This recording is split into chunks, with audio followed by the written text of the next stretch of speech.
제22장.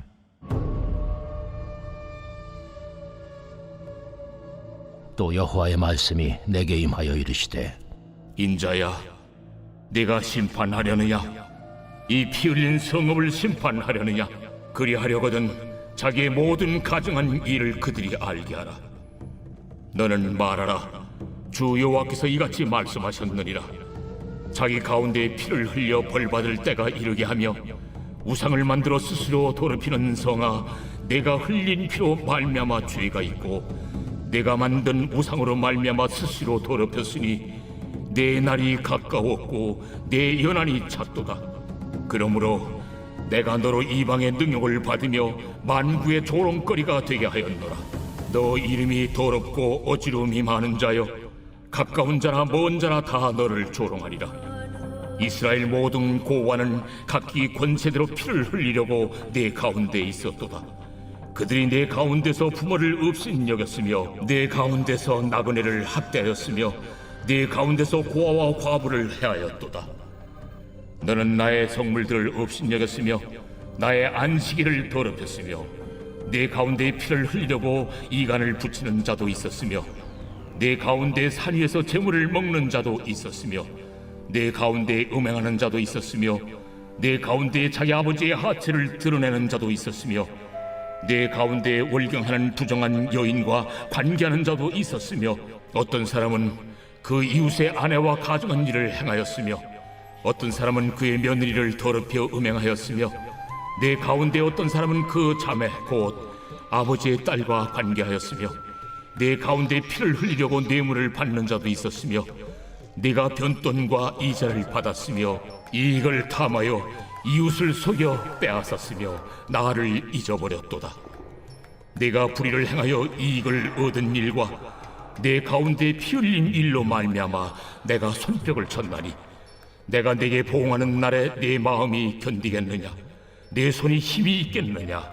나 여호와가 말하였으니 내가 이루리라.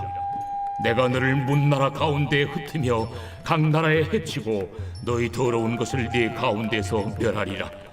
네가 자신 때문에 나라들의 목전에서 수치를 당하리니 내가 여호와인 줄 알리라 하셨다 하라. 오늘 우리에게 주시는 하나님의 말씀은 에스겔 22장 1절로 16절입니다. 10월의 마지막 날이 되었습니다. 올 한 해도 이제 2달 정도밖에 남지 않았는데요. 어떻게 마무리하면 좋을까요? 올 한 해 우리 삶이 하나님 앞에 책망받는 부끄러운 삶이 아니라 하나님이 기뻐 받으실 만한 열매로 잘했다, 착하고 충성된 종아 라고 하시는 주님의 칭찬을 듣는 우리 모든 산돌의 권속들 되시기를 주님의 이름으로 축원합니다. 21장에서는 하나님께서 날카롭게 준비된 칼을 뽑으셔서 예루살렘의 모든 육체를 치시겠다는 말씀을 하셨습니다. 그리고 그 칼은 바로 이방 나라 바벨론의 왕과 그의 군대였습니다. 그러면 예루살렘이 하나님의 칼이라는 너무나 두렵고 무서운 심판에 처해진 이유는 무엇 때문일까요? 오늘 본문 22장엔 왜 하나님께서 그들을 칼로 심판하실 수밖에 없으셨는지를 구체적으로 말씀하고 있습니다. 1절엔 하나님께서 예루살렘을 향해 피 흘린 성읍이라고 부르십니다. 한때는 하나님이 사랑하시는 신부와 같았던 성읍이 피의 성읍, 죄악과 타락이 가득한 성읍이 되었습니다. 왜 이렇게 되었을까요? 예루살렘의 주민들, 유다 백성들이 이렇게 만든 것이지요. 그러면서 하나님은 에스겔을 향해 인자야, 네가 심판하려느냐 라고 하십니다. 이 말은 피의 성읍이 된 죄악이 가득한 예루살렘을 이제는 심판해야 하지 않겠느냐는 의미입니다. 그리고 자기의 모든 가증한 일들, 즉 예루살렘의 타락과 모든 죄악에 관하여 그들로 하여금 알게 하라고 말씀하십니다. 이것이 에스겔의 사명이었습니다. 에스겔은 마치 재판장에서 범법한 자의 죄목을 구체적으로 밝히고 드러내는 검사와 같이 말씀을 통해 그들의 죄악을 적나라하게 드러내어 그들로 하여금 하나님 앞에서 자신들의 본 모습과 상태를 알게 해야 했습니다. 그러면 예루살렘이 피 흘린 성읍이라고 불리운 이유, 그들이 행한 모든 가증한 일들은 무엇일까요? 에스겔은 그들의 죄목을 총 16개의 항목으로 구체적으로 말합니다. 여기에 언급되는 모든 죄의 목록들은 모세 오경에 언급된 율법과 십계명, 그리고 레위기 18장부터 20장에 기록된 것이 그 배경입니다. 크게 두 항목으로 이 죄목들을 나누면 사회적 윤리적 타락과 종교적 영적 타락으로 나눌 수 있습니다. 첫 번째로 6절에 예루살렘의 모든 고관들이 각기 권세대로 피를 흘렸다고 말씀하십니다. 여기서 고관이란 유다의 정치 지도자들을 뜻합니다. 특히 왕을 포함하는 의미로 볼 수 있는데요. 유다의 고관들이 첫 번째로 등장하는 이유는 누구보다 예루살렘의 심판에 대한 책임이 그들에게 있었기 때문입니다. 심판의 가장 큰 책임이 유다의 권력자들에게 있었습니다. 이들이 자신들의 권력을 개인의 욕망을 채우는데 사용한 것이지요. 다음에 나오는 죄의 목록은 부모를 업신여기는 십계명의 5계명을 무시한 것이 나옵니다. 우리 사회의 질서를 유지하고 지탱하는 두 개의 가장 중요한 권위가 있습니다. 그것은 나라의 최고 지도자의 권위와 그리고 가정에서 부모의 권위입니다. 그런데 이 두 권위가 무너졌습니다. 그러면 그 사회는 어떻게 될까요?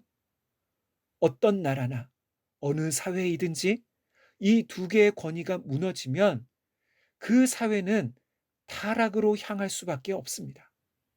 다시 말해 10계명의 5계명은 나머지 6계명부터 10계명까지 이웃에 대한 모든 계명과 연결되어 있는 것이지요. 그리고 이후에는 예루살렘 사회 전체의 타락에 대한 말씀입니다. 나라의 사회적 약자들인 나그네, 고아, 과부들이 고통을 당합니다. 8절엔 그들이 하나님의 성물을 업신여기고 안식일을 더럽혔다고 나옵니다. 유다 사회의 약자들, 소외된 이웃에 대한 죄에 이어서 하나님께 드리는 제사와 안식일에 대한 죄악이 언급됩니다. 그래서입니다. 십계명의 모든 계명은 다 연결되어 있는 것이지요. 하나님을 경외하지 않는 사회가 동시에 사람을 소중히 여기는 사회가 될 수 없습니다. 오늘날 현대 세상은 인종차별, 남녀 간의 차별, 가진 자와 없는 자들의 평등에 대해서 과거 어느 때보다 많이 말하고 있는 것 같습니다. 그러면서 동성애자들, 그리고 성소수자들의 인권도 존중해야 한다고 말합니다. 맞습니다. 모든 사람의 인격은 소중하고 존중받는 것이 마땅합니다. 그런데 문제는 그 인권을 위하는 정책과 법이 하나님의 말씀을 무시하는 방향으로 간다면 그런 인권과 자유의 결과는 그 사회의 타락과 도덕적 기준의 붕괴로 나타날 수밖에 없는 것이지요.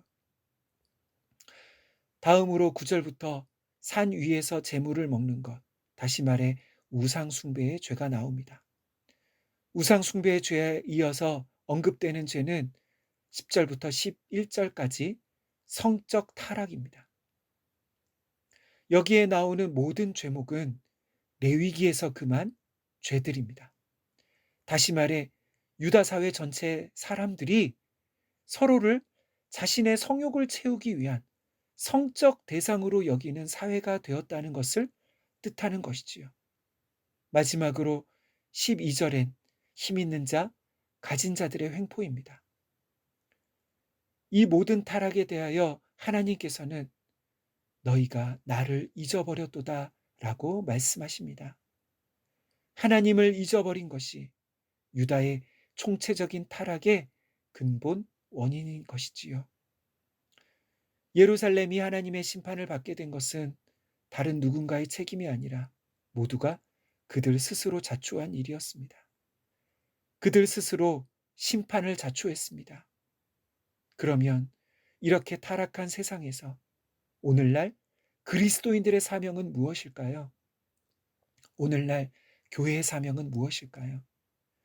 교회의 사명은 타락한 이 세상을 변화시키는 것이 첫 번째 사명이 아닙니다. 우리의 사명은 타락하고 부패한 세상을 변화시키기 이전에 먼저 우리 자신이 변화되는 것입니다. 다시 말해 다른 누군가를 변화시키려 하지 말고 먼저 자기 자신 그리고 우리 가정을 변화시키는 것이 우리의 사명인 것이지요.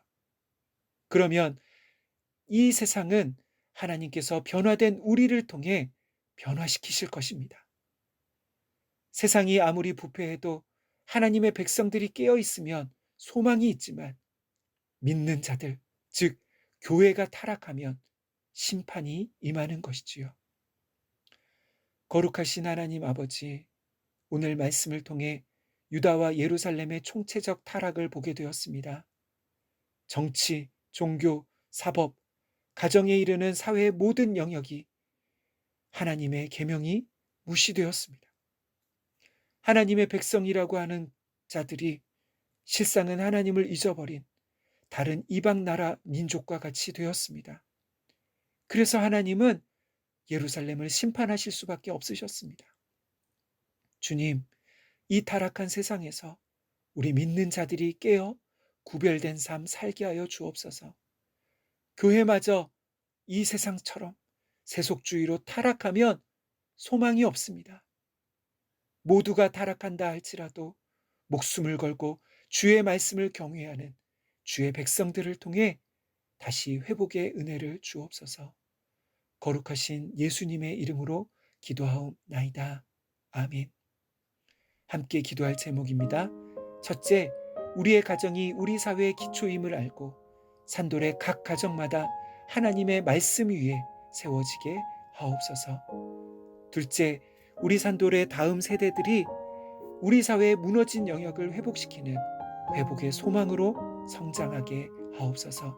마지막으로 우리 산돌 교회가 한국 교회 회복의 희망이 되는 교회 되게 하옵소서. 함께 기도하겠습니다.